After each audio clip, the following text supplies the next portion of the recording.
اهلا بيكم في نادي المتوترين. الحته اللي بتنشط في الدماغ هي نفس المنطقه اللي بتنشط واحنا سعداء. مخنا بيقول انا ناقصني الحاجات دي. عقلي ابتدى يركز مع اي نعمه في حياتي، اي حاجه في حياتي، ويمسكها ويفصصها ويقول ده انا ممتن ليها علشان كذا وكذا وكذا وكذا. المخ بيوصل له اللي هو واو، دي جابت حاجات سكين كير جديده، ودي جابت لبس جديد، ودي بيتها شكله حلو، وده جاب عربيه جديده، والموبايل ده نازل جديد، والمطعم ده انا عايزه اجربه. كل ده في 5 دقايق. ازيكم يا حلوين، يا رب تكونوا مبسوطين وبخير. اهلا بيكم في فيديو جديد. الفيديو ده هيكون ليتس توك او كوفي توك زي ما انتوا حابين تسموه وهيكون عن الشعور بالامتنان وعلاقته بالاستهلاك او عدم رضانا عن الحاجات اللي عندنا، ورغبتنا دايما في ان احنا يبقى عندنا اكتر. وايه هو الشعور بالامتنان اصلا، وهل هو الحمد والشكر؟ انا بصور المقدمة دي قبل ما اصور الفيديو نفسه، فمش عارفة الكلام هيودينا لفين. انا محضرة شوية حاجات هتكلم فيها، بس عارفة ان الموضوع هيمشي في اتجاه تاني خالص. فهو عموما الفيديو مش وعظي ولا فيه نصايح ولا هتطلعوا منه يعني ب10 خطوات مثلا يقولولكوا ازاي تبقوا ممتنين في حياتكم، وازاي تبطلوا استهلاكية وتبقوا بني ادم احسن والكلام من ده خالص. لا، لانه بكل بساطة انا برضو يعني مش حاسة ان انا ممتنة كفاية، حاسة ان انا حاسة بالرضا والقناعة كفاية. فده خلاني اتكلم معاكم يعني عادي، بما اننا صحاب او انا بعتبرنا صحاب يعني، فبتكلم عادي مع صحابي، فهقول لكم الكلام اللي في دماغي وانتوا تقولوا لي الكلام اللي في دماغكم. كلام طالع من قلبي ومن دماغي ومن تفكيري ومن الحاجات اللي بسمعها. يعني ما تتوقعوش ان كل الكلام اللي بقوله صح ومجرد دردشة فبس، فهاتوا كوباية القهوة بتاعتكم. انا عملت لنفسي قهوة، عارفة اني مش هشرب نصها بس انتوا هاتوا حاجة تشربوها، ويلا بينا نبدأ في الفيديو على طول. هنبدأ أول حاجة بإيه هو الامتنان أصلا. يعني إيه إن الواحد يبقى ممتن؟ الواحد يبقى ممتن يعني الواحد يبقى مقدر وحاسس بقيمة كل حاجة في حياته من كبرها لصغيرها، وبيبقى فرحان ومبسوط بيها بجد. مش اللي هو مش الحمد لله وخلاص، لا، اللي هو بجد كده ديب داون مبسوطة بأي حاجة كبيرة أو صغيرة موجودة في حياتي. ودي يعني لو فكرنا فيها شوية ووقفنا مع نفسنا شوية هنلاقي ان هي مش حاجة سهلة، ومش بالكلام كده اللي هو لا انا الحمد لله ان حياتي فيها نعم كتيرة اوي انا مبسوطة منها الحمد لله. اوكي كل ده تمام، وانتي اكيد بتحمدي ربنا ليل ونهار على كل حاجة انتي فيها. اوكي، بس هل انتي ديب داون كده فعلا ممتنة؟ يعني حاسة مقدرة النعم اللي موجودة في حياتك؟ والله لو انتي حاسة فعلا كده خلاص اقفلي الفيديو خلاص يعني ما عنديش كلام اقولهولك.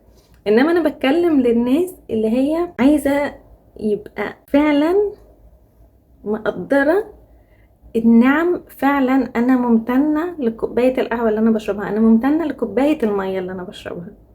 اوكي، وكمان في حاجات اقل بكتير. انا ممتنة ان انا قاعدة بتكلم دلوقتي، هو حاجة اكتر بكتير من الحمد.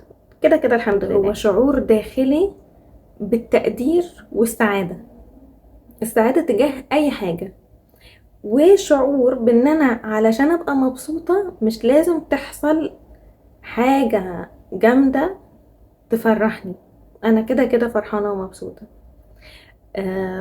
فبالتالي دي مش حاجة يعني موجودة عندنا كلنا، ومش عندي على فكرة عشان بس تبقوا عارفين انا دي حاجة يعني ده عندي هدف كان من اهدافي يعني للسنه الجايه من عمري، يعني لو ربنا احياني ان هي فعلا تكون عندي. وبجد ده مش مجرد كلام يعني عشان انا بعمل فيديو كده، لا خالص والله.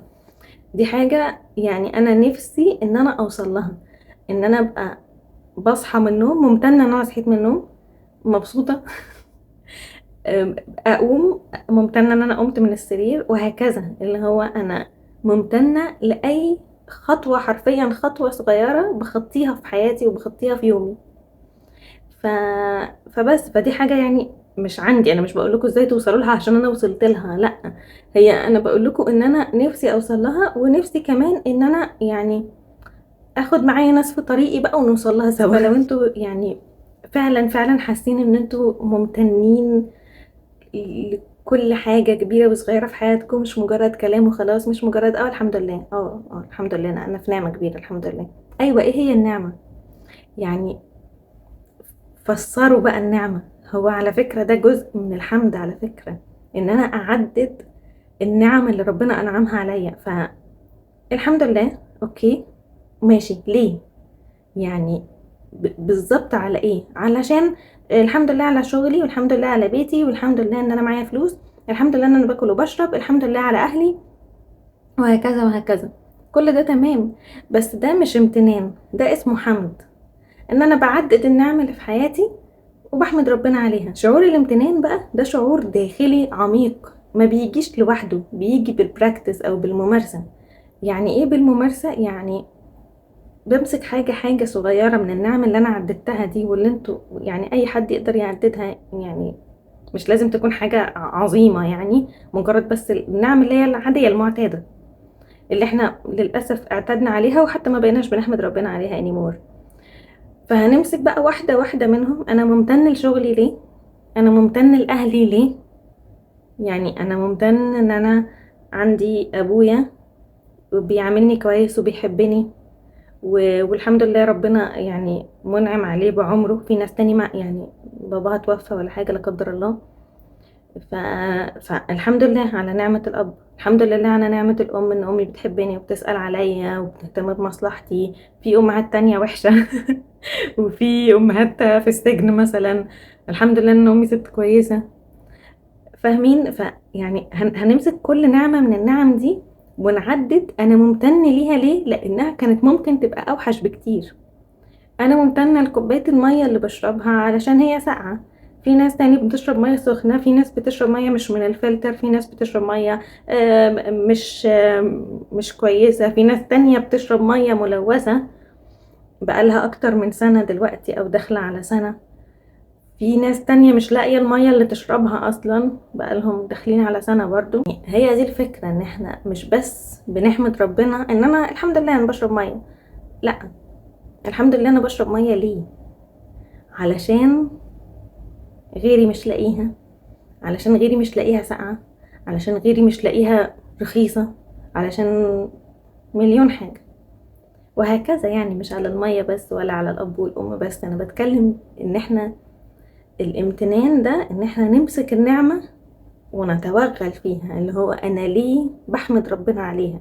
تمام، هو أنا كده كده بحمد ربنا، بس ليه بقى؟ لما نمسك كل نعمة في حياتنا ونفكر فيها، ده بيبتدي عندنا التدريب على الامتنان. كل ما هدرب نفسي على ان انا كل شوية اقول انا ممتنة للنعمة دي علشان كذا وكذا وكذا وكذا، هلاقيني انا لوحدي عقلي ابتدى يركز مع اي نعمة في حياتي، اي حاجة في حياتي، ويمسكها ويفصصها ويقول ده انا ممتن ليها علشان كذا وكذا وكذا وكذا وكذا وكذا. اكيد ما بقولش ان احنا نبطل نحمد ربنا، احنا نحمد ربنا الحمد لله يعني طول الوقت الحمد لله. وعلى فكرة الفيديو ده مش غرضه ديني يعني، ولا غرضه اي حاجة. انا مش عارفة ليه دخلت داخلة جامدة كده. تمام، لو غرضه ديني دي حاجة كويسة برضه بس هي الفكرة ان انا مش واعظة يعني دينية ولا حاجة، بس هو فعلا الامتنان جزء كبير منه ليه علاقة بالحمد وبالشكر، وان احنا نحمد ربنا ونمتن ليه والكلام ده كله. بس هو حتى الامتنان بيأثر على الصحة النفسية. يعني it's not about بس ان هو حاجة دينية وان هي هتدينا ثواب عند ربنا، بس هو بيأثر على الصحة النفسية. ليه؟ لانه الحتت اللي بتنشط في الدماغ اثناء ما احنا بنفكر في كل نعمة، وده كلام علمي على فكرة اثناء ما احنا بنفكر في كل نعمة واحنا ليه ممتنين ليها، الحتة اللي بتنشط في الدماغ هي نفس المنطقة اللي بتنشط واحنا سعداء، هي.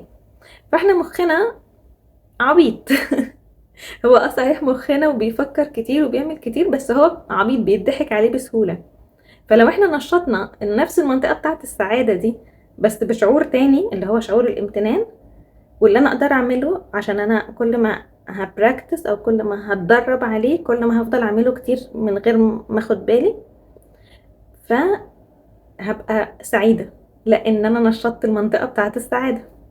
فشفت الموضوع سهل ازاي؟ في حاجة كمان الامتنان بيعملها في المخ، وهي منطقة كده في المخ مسؤولة عن التوتر والقلق. المنطقة دي اسمها اللوزة الدماغية أو الأميجدلا. الامتنان بقى أو الشعور بالامتنان بيقلل من نشاط اللوزة الدماغية دي أو الأميجدلا، فبالتالي بيقلل القلق والتوتر والتشتت والعصبية الزيادة اللي بتيجي مع الضغط وكده.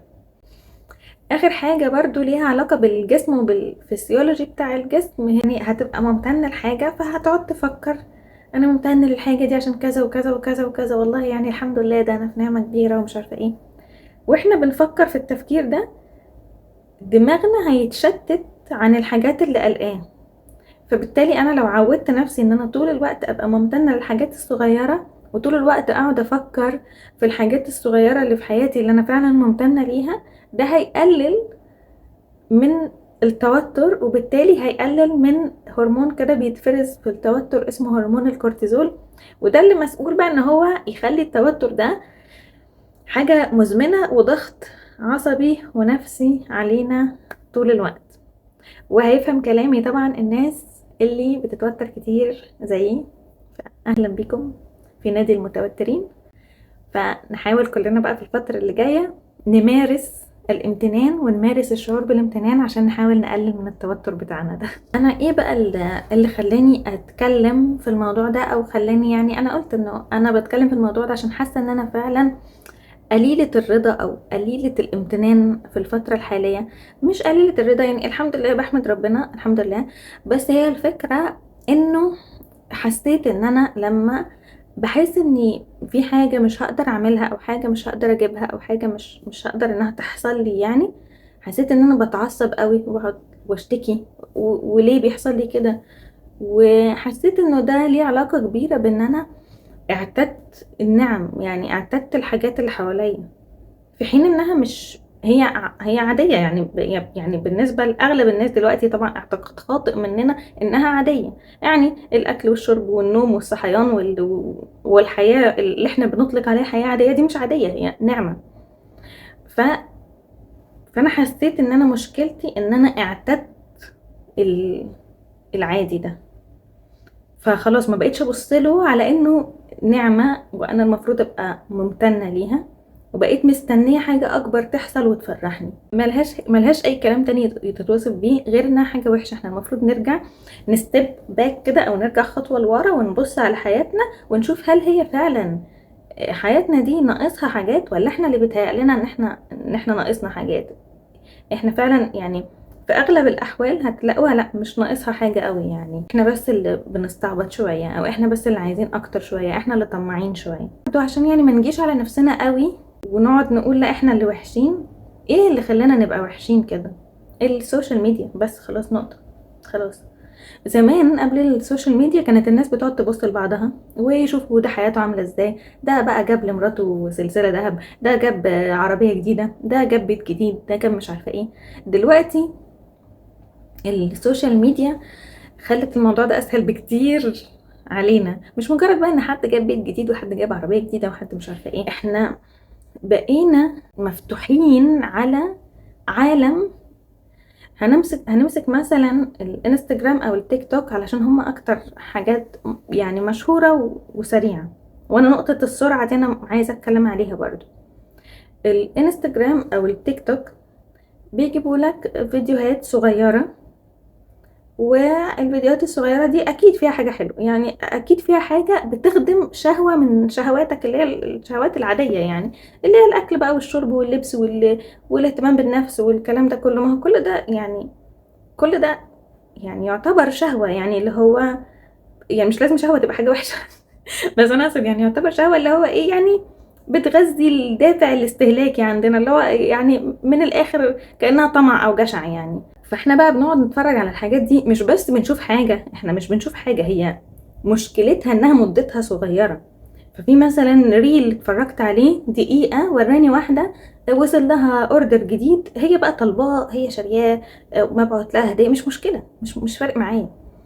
وصل لها بقى حاجات وهي عمالة تفتحها وتقول بصوا ده جميل، بصوا ده حلو، بصوا جالي ايه، بصوا بعمل ايه. خلص الريل قلبت على اللي بعده، واحدة بتوريني يومها في بيتها الجميل الخرافي التحفة اللي انا عمري في حياتي مهما عملت مش هعرف اوصل له. وبتوريني بقى يومها والهدوء اللي هي عايشة فيه والجمال والحلاوة، وحتى عيالها ما بيعملوش بهدلة، هي الدنيا عندها جميلة طول الوقت. فدي واحدة.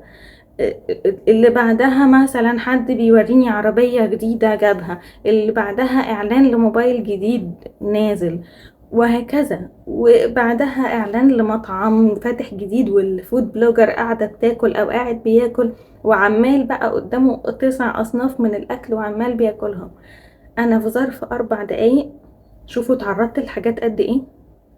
ف فاهمين قصدي؟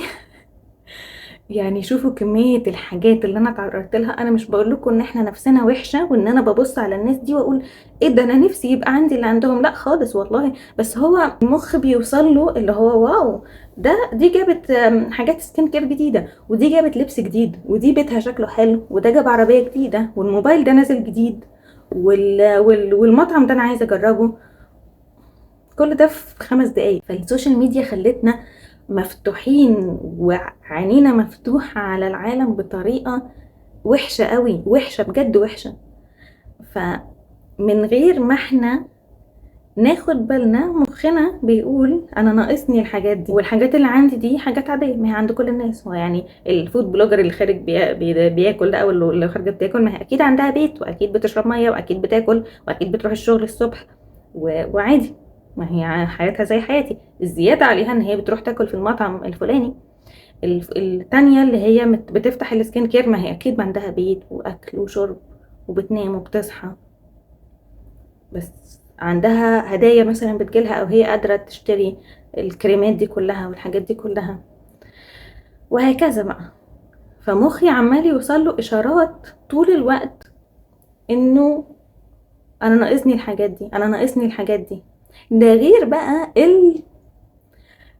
يعني الاوحش من كده انه الماركتينج بيعتمد على انه يخلي البلوجر تقولك لا انت ناقصك فعلا الحاجات دي، لا انت عندك تجويف كبير عاملك هالات انت محتاجه تعملي فيلر، لا انت شفايفك محتاجه لها فيلر، لا انت خطوط تجاعيدك محتاجه لها بوتوكس، لا انت لو اشتريتي الكريم ده هيخليكي ما يطلعلكيش تجاعيد، لا انت شكلك وحش، لا انت محتاجه تحطي حاجات عشان تخلي شكلك احلى، او يا اما تجيبي الميك اب الفلاني عشان بصي شكله جميل ازاي وهيخليكي حلوه ازاي.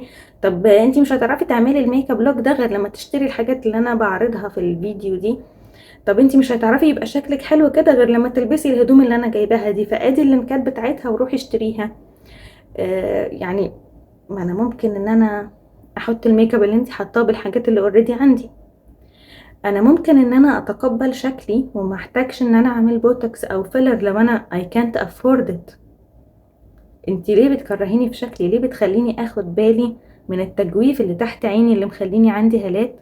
ليه بتخليني اخد بالي من الاسمرار اللي حوالين شفايفي ولازم اروح احقن ميزوثيرابي؟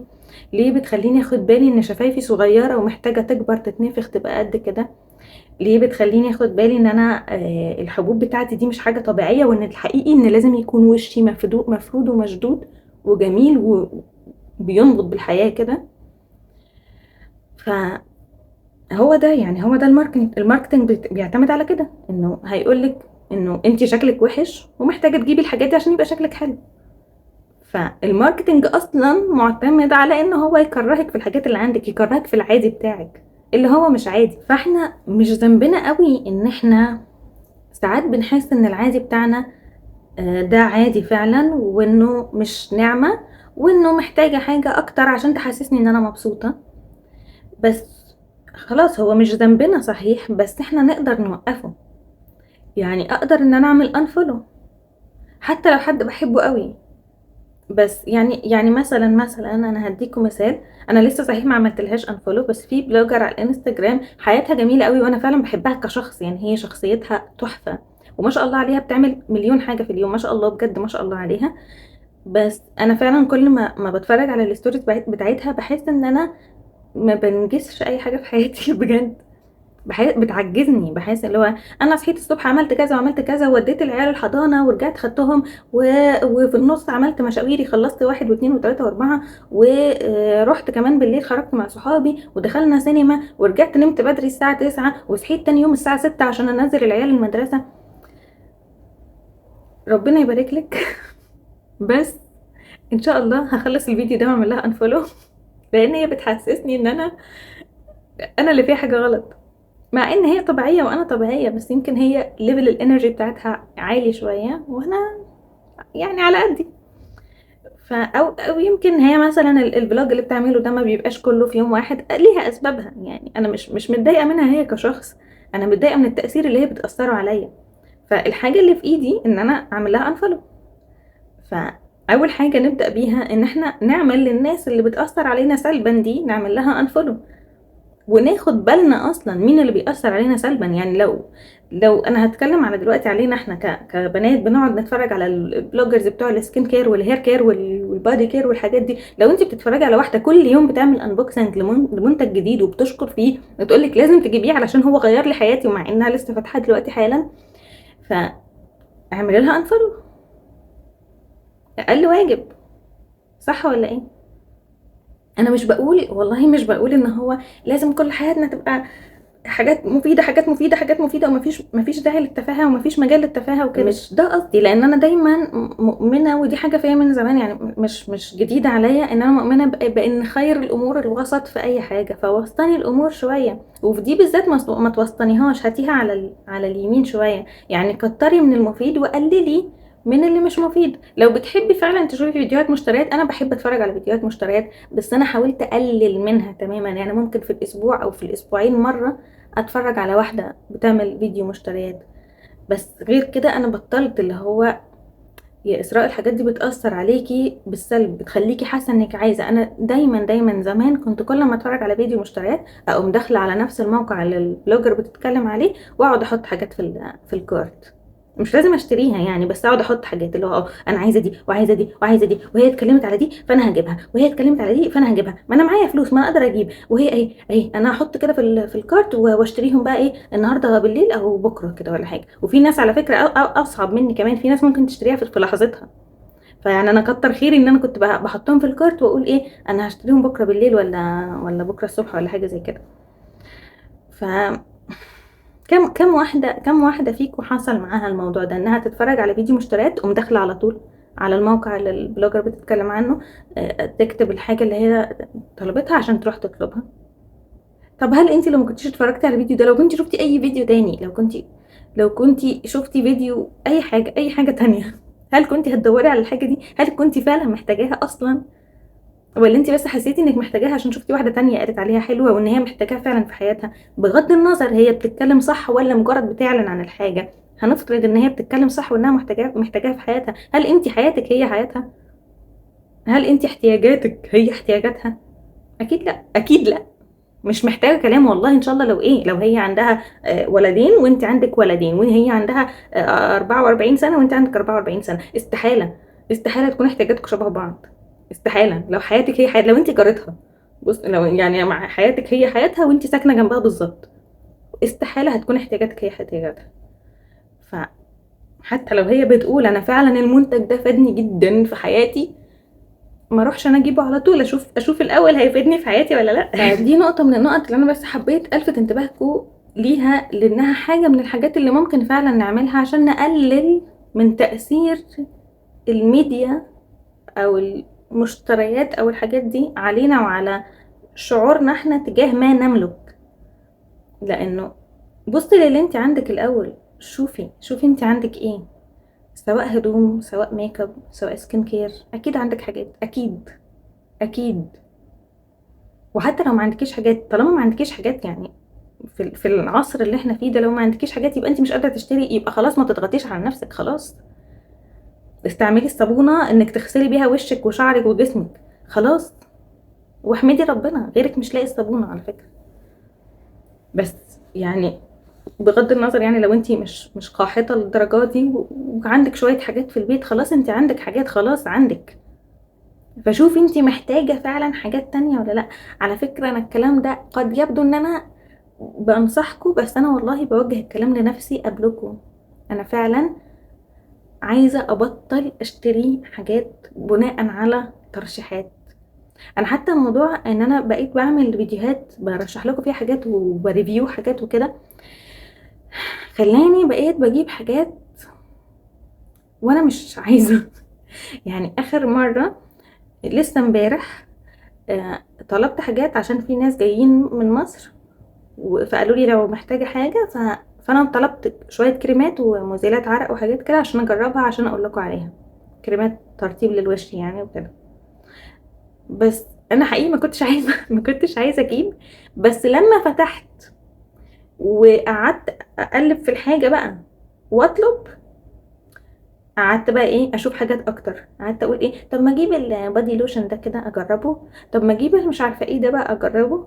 وفين وفين لما وقفت نفسي اللي هو اسراء امسكي نفسك، بقول لك بطلي هبل، عندنا حاجات كتيرة وعاملين بروجكت بان وعايزين نخلص الحاجات اللي عندنا، ما تروحيش تشتري حاجات تانية حتى لو شكلها حلو، حتى لو نفسك فعلا تجربيها، اصبري يا ماما على نفسك اصبري.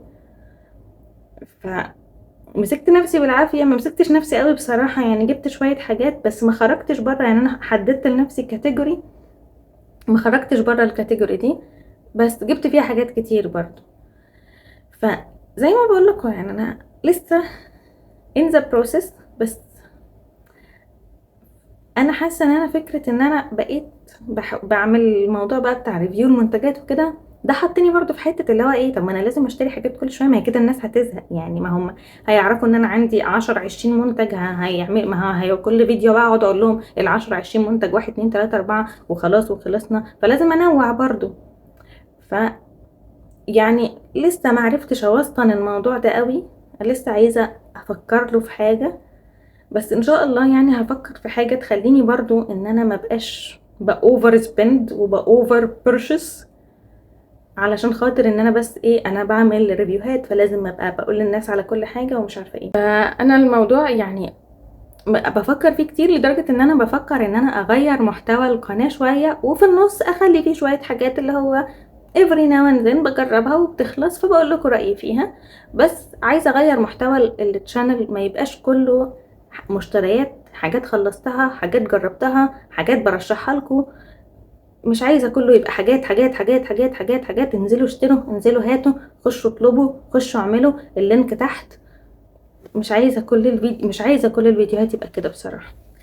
الفيديو طول مني جدا جدا جدا يا حلوين، انا بصور وشايفه 30 دقيقه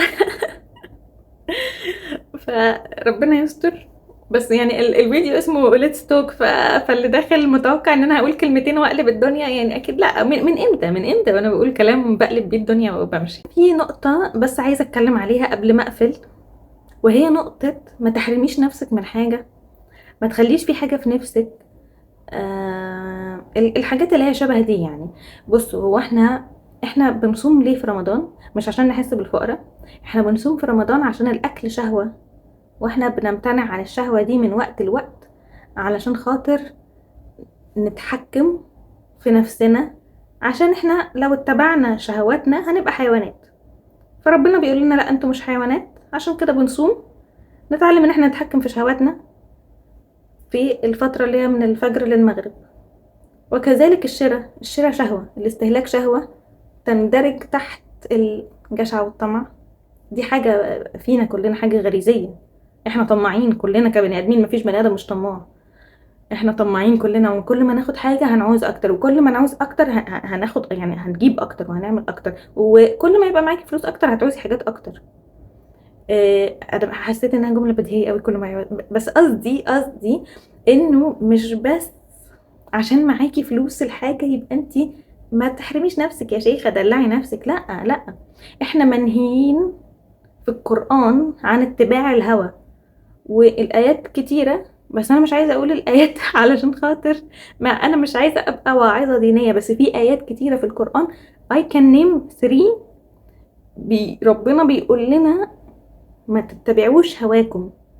فعموما يعني عشان أأثر عليكم الموضوع، الشراء ده من ضمن الهوى، أوكي؟ فأنا مش بقول لكم قللوا مش بقول لكم منعوا الشراء، أنا بقول لكم قللوه، يعني كده. كلام ليا وليكوا برضو، والله الكلام ليا وليكوا. بس انا بقول ان احنا محتاجين نقلل شوية في ظل الظروف اللي احنا فيها دي، ظروف مادية وعالمية، فمحتاجين نقلل شوية من شهواتنا. فكلمة ما تحرميش نفسك، وانا ما بحبش احرم نفسي من حاجة وكده، لا، احرمي نفسك بجد، احرمي نفسك، ربي نفسك بجد، لان النفس لو ما تربتش هي اللي هتربيكي بجد. فنفسنا دي كل شوية محتاجة تقويم، محتاجة نعدلها ونمشيها على الطريق الصح. فلو انت ما عدلتيهاش ومشيتيها بالطريق الصح من ناحية الاستهلاك والشراء والجشع والطمع، هتبقي جشعة وطماعة من الآخر يعني. فعايزين نبطل الموضوع ده سوا بجد. عايزين دايما نفكر بعض ان مش لازم كل حاجة نفسنا فيها نجيبها، وانك لو معاكي فلوس حاجة ونفسك في حاجة، لو هي مش مهمة ومش هتفيدك في حياتك ما تجيبيهاش بجد. ما بحبش، دايما ما بحبش. انا ساعات بقولها لكم في الفيديوهات، اللي هو براحتك لو عايزة تشتري كذا اشتريه براحتك، بس انا ما بحبهاش بصراحة، انا ما بحبش الكلمة دي. لو كذا اللي انت هتشتريه ده مش هيفيدك ومش محتاجاه، ما تشتريهوش حتى لو معاكي فلوسه. الموضوع مش موضوع انا معايا فلوس كتيره فانا ممكن اشتري اللي انا عايزاه. انا ما بحبش احرم نفسي من حاجه. نو، احرمي نفسك من حاجه بجد. علمي نفسك انك مش اي حاجه نفسك فيها هتجيبيها، علشان اول حاجه تحصل لك ما تقدريش تحققيها تقومي تزعلي. هتبقي متعوده. ما صحيح، ما انا فعلا مش كل حاجه نفسي فيها بجيبها، فعادي لو في حاجه نفسي فيها ومعرفتش احققها، معرفتش اوصل لها، فخلاص اتس اوكي، الحمد لله، اكيد ما فيهاش الخير ليا. ف دي بس يعني الحاجة اللي انا كنت حابة انهي بيها الفيديو ده. ولو حابين ان احنا نكمل كلام في الموضوع ده، اكتبوا لي تحت، اكتبوا لي يعني حابين اتكلم في ايه بخصوص الموضوع ده. يعني انا يعني كان عندي كلام كتير قوي، انتوا هتسموني بعد كده اسراء الرغاية من كتر ما انا عندي كلام كتير قوي اقوله، بس انا مشفقة عليكم من الرقم اللي ظاهر لي ده، 38 يا 35 دقيقة. ممكن بعد الاديت يقلوا يبقوا 33 دقيقة ولا حاجة. بس يعني انا مشفقة عليكم من الرغي ده كله. آه بس يعني لسه عندي كلام كتير اقوله في الموضوع ده، ولسه عندي كلام كتير اقوله عن الاستهلاك، وعن ازاي نعرف نعدل سلوكنا ناحية الجشع والطمع، وازاي نعرف نواجه نفسنا بانه لا انت كده بتستهبلي، لا انت كده طماعة، لا انت كده جشعة، لا انت كده بتعملي حاجات مش صح. لسه عندي كلام كتير قوي اقوله في الموضوع ده، واتمنى ان انتوا تاخدوا الكلام مني بصدر رحب. يعني حتى لو انا في نص الكلام غلطت في حاجة، او حتى لو في نص الكلام حسيتوا ان انا بصلكم من فوق كده وبوعظكم وبعمل، بس والله مش قصدي خالص. انا الكلام ده والله بوجهه ليا وليكوا، علشان انا فعلا محتاجاه اكتر من اي حد خالص هيتفرج على الفيديو ده. فبس كده، يا رب يكون الفيديو عجبكم، ويا رب تكونوا استفدتوا واتبسطتوا. مش هقول لكم اعملوا لايك. يلا اشوفكم على خير ان شاء الله في فيديو تاني جديد قريب. باي باي.